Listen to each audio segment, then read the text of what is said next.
Morning students. बेटा आज हम हिस्ट्री का चैप्टर 2 पढ़ेंगे जिसका नाम है from hunting gathering to growing food. मतलब उस समय के लोग जो शिकार करके या चीज़ों को इकट्ठा करके अपना जीवन यापन कर रहे थे और वो उन्होंने धीरे धीरे अपने आप को विकसित करते हुए किस तरह फसलों को उगाना शुरू किया। इस लेसन में हम इसके बारे में पढ़ेंगे। सबसे पहले मैं आपको अब हमारा ध्यान इस तरफ जाएगा द अर्लीस्ट पीपल कि ये अर्लीस्ट पीपल कौन थे। द अर्लीस्ट पीपल वो उनको कहा जा सकता है we know about people who lived in the subcontinent as early as 2 million years ago. मतलब 20 लाख साल पहले जो लोग हमारे इस उपमहाद्वीप पर रहते थे जिनको कि हम एक दूसरा नाम हंटर गैदर्स या अर्लीस्ट पीपल के नाम से भी पहचान सकते हैं। The named come from the way in which they got their food. वो एक स्थान से दूसरे स्थान पर मूव करते थे क्योंकि वो खाने की तलाश में एक स्थान से दूसरे स्थान पर घूमते थे। Generally they hunted wild animal, वो वाइल्ड एनिमल्स का शिकार करते थे। कॉच फिश एंड बर्ड्स और फिश को पकड़ते थे। गैदर्स फूड फ्रूट नट्स और इसके अलावा बहुत सी चीज़ों को वो इकट्ठा करके रखते थे जो उन्हें जंगल से प्राप्त होती थी। इसीलिए उनको एक नाम दिया गया था hunter gathers. Hunter gathers moved place to place there are many regions.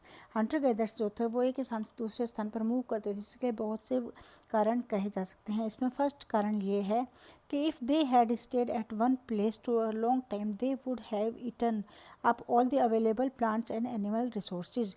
यदि वो एक ही जगह पर लंबे समय तक रहते थे तो वहाँ जो रिसोर्सेज होते थे प्लांट्स के या एनिमल्स के वो ख़त्म हो जाते थे और नई जगह पे वो उन नई चीज़ों को अपने खाने की चीज़ों को तलाश करने के लिए वो नई जगह पे मूव करते थे।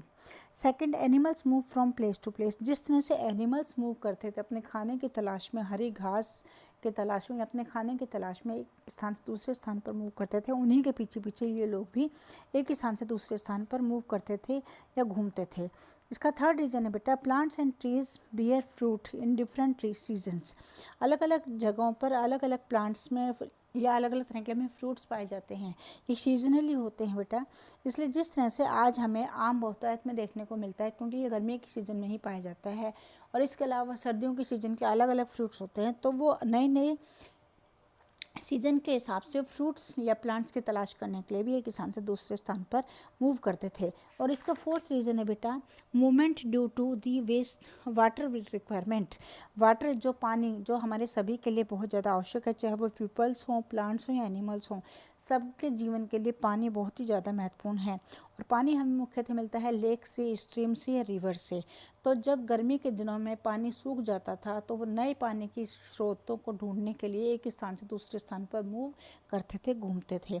इस तरह हम कह सकते हैं कि हंटर गैदर्स के मूव एक स्थान से दूसरे स्थान पर घूमने का सबसे प्रमुख कारण थे भोजन की तलाश में, शिकार की तलाश में, नए नए सीजन के हिसाब से खाने की तलाश में और पानी की तलाश में। अब हम इसके आगे का टॉपिक डिस्कस करते हैं बेटा how do we can about these people. हमें इन लोगों के बारे में कहाँ से जानकारी मिलती है। Astrologers have found some of the things hunter gathers made up and used. जो हमारे एस्ट्रोलॉजर्स हैं उन्हें बहुत से ऐसे प्रमाण मिले हैं जिनके आधार पर हम कह सकते हैं कि हंटर गैदर्स किस तरह से चीज़ों को यूज़ करते थे और किस तरह से नई नई चीज़ों को बनाते थे। उन्हें बहुत सारे टूल्स मिले हैं जो मुख्यतः स्टोन से, वुड से या बोन से बने हुए होते थे जिनको वो अपने जीवन के लिए यूज़ करते थे। Some of this stones tools were used. कुछ जो स्टोन्स के जो टूल्स होते थे उनको वो यूज़ करते थे शिकार करने के लिए या पेड़ों को काटने के लिए या फ्रूट्स या रूट्स को चॉप करने के लिए। इसके अलावा कुछ हथियारों को बनाने के लिए भी जैसे भाले और बाण, इनके भी हमें एस्ट्रोलॉजर्स को प्रमाण मिले हैं कि उस समय भाले व बाण जैसे हथियार बनाए जाते थे।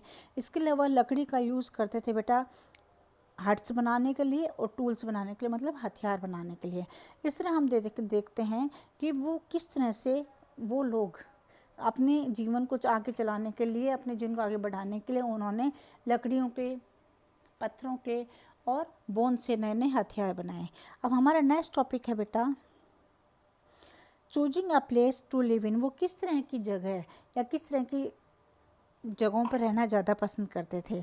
हम इस मैप में देखते हैं बेटा कुर्नूल केव्स, जो कि रेड रेक्टेंगल से शो हो रहा है। वो एक ऐसी जगह थी जहाँ पे उन्हें पर्याप्त मात्रा में पानी का सोर्स उपलब्ध था और इसके अलावा टूल्स बनाने के लिए उन्हें वहाँ गुड क्वालिटी के स्टोन इजीली अवेलेबल थे। इसलिए वो मुख्यतः ऐसी जगहों पर रहना पसंद करते थे जहाँ पे उन्हें पानी के पर्याप्त स्रोत उपलब्ध हों या अपने टूल्स बनाने के लिए पर्याप्त मात्रा में अच्छे क्वालिटी का पत्थर उपलब्ध हो। वो ऐसी जगहों पर ही रहना ज़्यादा पसंद करते थे। नेक्स्ट टॉपिक अपना फाइंडिंग आउट अबाउट फायर। क्या उस समय के लोग आग से परिचित हो चुके थे? क्या उन्होंने उस समय आग का आविष्कार कर दिया था? अब आपने इस मैप में, आपने पिछले मैप में देखा कुर्नूल केव्स एक ऐसी जगह थी जहाँ पे कि एस्ट्रोलॉजर्स जो हमारे, उनको कुछ इस तरह के अवशेष मिले हैं, ट्रेसेस मिले हैं राख के, जिनसे पता लगता है this suggest that people were familiar with the use of fire. इससे हमें यह पता लगता है कि उस समय के लोग आग से परिचित हो चुके थे। Fire could have been used for many things as a source of light, a rote milk and the scratch away animals. वो उस आग को किस तरह यूज़ करते थे? लाइट के सोर्स के रूप में, मीट को पकाने के रूप में, या जंगली जानवरों को डरा कर भगाने के लिए ही आग का यूज़ करते थे। तो हम इसमें ये कह सकते हैं कि उस समय के लोग आग से परिचित हो चुके थे। इस तरह के एस्ट्रोलॉजर्स को बहुत सारे साक्ष्य मिले हैं। अब इसका नेक्स्ट टॉपिक है बेटा ए चेंजिंग एनवायरनमेंट, कि किस तरह से एनवायरनमेंट में चेंज आया और उस एनवायरनमेंट की चेंज की वजह से इन लोगों के जीवन में भी काफ़ी चेंज आया। Around 12,000 years ago, there were major change in the climate of the world. 12,000 साल पहले वर्ल्ड के क्लाइमेट में या वातावरण में या पर्यावरण में बहुत ज़्यादा चेंज हो गए थे। With the shift of relative warms conditions, और हमारा जो पर्यावरण था या वातावरण बहुत ज़्यादा गर्म हो गया था। In many area this led to development of grassland, और कई जगहों पर यहाँ पे इस समय घास स्थल या ग्रासलैंड बनने शुरू हो गए थे। This is the turn lead of increase in a number of deer, goat, sheep and cattle. और ऐसी जगहों पर जहाँ पे घास स्थल पाए जाते थे, ये जो जंगली जानवर या फिर पालतू जानवर होते थे, जिनमें कि हम डियर, गोट, शिप या कैटल्स का नाम ले सकते हैं, इनकी संख्या में भी बहुत ज़्यादा बढ़ोतरी होने लगी थी। Those who hunted these animals now followed them. जो लोग इन जानवरों का शिकार करके अपना जीवन यापन करते थे, अब उन्होंने धीरे धीरे इनको फॉलो करना शुरू किया कि उनकी क्या फूड हैबिट्स हैं, क्या वो कौन सा सीजन उनके ब्रीडिंग या प्रजनन का समय था। It is likely that this helped people to start thinking about herding and rearing. तो ये सब देखने के बाद लोगों ने यह सोचना शुरू किया कि इन जानवरों को पालतू बनाकर या इन जानवरों को पालकर वो अपने जीवन को आगे बढ़ा सकते हैं। नेक्स्ट टॉपिक है इसमें बेटा the being of farming and herding, कि किस तरह से उस धीरे धीरे फार्मिंग का विकास होने लगा और किस तरह से धीरे धीरे वो पशुओं के पशुचारक या पशुपालक के रूप में अपने आप को उन्होंने विकसित किया। This was also a time when several grains, bring grasses including wheat, barley and rice grew naturally in different parts of the subcontinent. ये वो समय था जब वातावरण में बहुत ज़्यादा परिवर्तन आ गया था और अलग अलग हमारे इस उपमहाद्वीप में अलग अलग तरह की फसल, अलग अलग तरह की घास स्थल बनने लगे थे, जिसमें कि बहुत अलग अलग तरह की फसलें भी उगने लगी थी, जैसे व्हीट, बार्ली या राइस। लोगों ने उसको अपने खाने के लिए इकट्ठा करना शुरू किया और उसको खाने की चीज़ में अपने उसको शामिल करना शुरू किया और धीरे धीरे उन्होंने स्वयं इसकी फसल उगानी शुरू की मौसम के हिसाब से, सीज़न के हिसाब से। और इस तरह से वो लोग जो अलग अलग जगहों पर घूमकर अपना जीवन यापन कर रहे थे खाने की तलाश में, उन्होंने एक जगह रहकर फार्मिंग शुरू की, किसान बनने लगे।